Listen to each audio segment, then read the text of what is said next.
நாட்டின் சட்டத்தின் காரணமாக அவர்கள் செய்கின்ற கல்வி, ஆலயம் அல்லது மருத்துவமனைகள் மற்ற எல்லாமே சனாதன இந்து தர்மத்தின் தத்துவத்திற்கு முற்றிலும் வேறொரு கருத்து, கொள்கை, சட்டம், திட்டம் இவைகளை பாடத்திட்டமாக கொண்ட கல்வி திட்டத்தை அளிக்க வேண்டிய கட்டாயத்திற்கு ஆளாகி இருப்பதை பார்க்கும் பொழுது ஐயோ, என்ன செய்வது?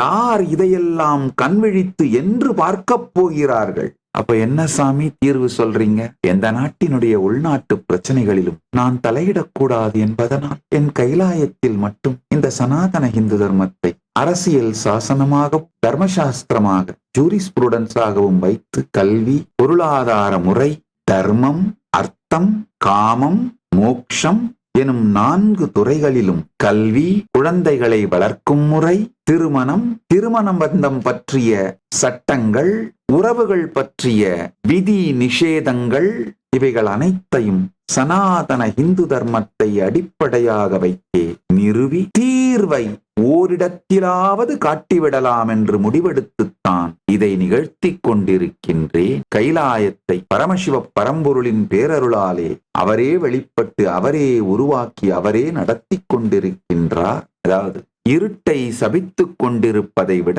ஒரு விளக்கை ஏற்றி வைப்பது உத்தமமான திருப்பணி என்று இழந்ததை பற்றியெல்லாம் தொடர்ந்து பேசிக் கொண்டிருப்பது தீர்வாகாது. அதனால் ஒரு சிறு இடத்திலாவது சிறு விளக்கையாவது ஏற்றி சத்தியத்தையும் இந்த பரமசத்தியத்தின் சாத்தியக்கூறையும் ஒரு மாடல் சொசைட்டியா, மாடல் நேஷனா, மாடல் சிவிலைசேஷனல் நேஷனா இந்த கைலாசத்தை பெருமான் செய்து வைத்திருக்கிறார். குறைந்தபட்சம் இந்துக்களாவது புரிந்து கொள்ளுங்கள். வெறும் ஆர்கனைசேஷன்ஸால சனாதன இந்து தர்மத்தை உயிரோட வைக்க முடியாது. காரணம் என்னன்னா, நாம இந்த போலீசிங் ரிலிஜியன் கிடையாதுங்கய்யா. நாம இன்ஸ்பைரிங் ட்ரெடிஷன். முடிந்தால் இதை செய்யுங்கள். விதி நிஷேதம் புரிய வைக்கத்தான் செய்வோம். இன்ஸ்பிரேஷன் சென்டர்டு சொசைட்டிஸ், இன்ஸ்பிரேஷன் மூலமாவே ஒரு சொசைட்டி சட்டம் ஒழுங்கை வைத்துக்கொண்டு வாழ்ந்து விட முடியும். அப்படின்னா